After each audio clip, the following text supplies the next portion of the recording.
டேய் 50 பாட்டில் தாங்க தின்னும். சீக்கிரமா ஓட்டிட்டு கிளம்பினே இருக்கலாம். ஓ மாமா வருஷம் ஃபுல்லா காந்தி ஜெயந்தி வந்தா பிளாக்ல சரக்கு ஓட்டியே பணக்காரலாம் இல்லையா நம்ம? வருஷம் ஃபுல்லா அவன் தங்கச்சி ஜெயந்தி வேணா வரும், ஆனா காந்தி வர மாட்டாரு. மாமா அங்க பாரு மாமா ஒருத்த வரா. பிளாக்ல வேற எங்க சரக்கு வைக்கிறாங்கன்னு தெரியலையே, கை வாரிட்டு வந்துருதே.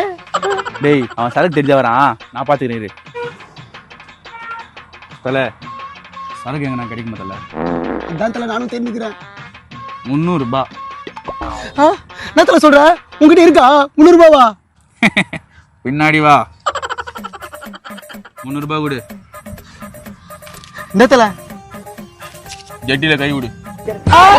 ஜட்டிலியா? டேய் அது ஏன் என்ன பயமுத்துற? உள்ளதாண்டா பாட்டில் ஏத்திடா. அப்படியாண்ணா? சரிண்ணா. டேய் அது பாட்டில் இல்லடா, அதுக்கு பக்கத்துல தான பாட்டில் இருக்குது. தேங்க்ஸ்ண்ணா. சார் அது வைக்கிறாங்க சார் பிளாக்ல. டேய் புறா அவன. ஃப்ரெண்ட்ஸ் இதுக்கப்புறம் என்னாச்சு தெரிஞ்சுக்கணும்னா ஃபுல் வீடியோட லிங்க் சேனல் நேம் கீழே கொடுத்துருக்கேன், மறக்காம பார்த்து என்ஜாய் பண்ணுங்க.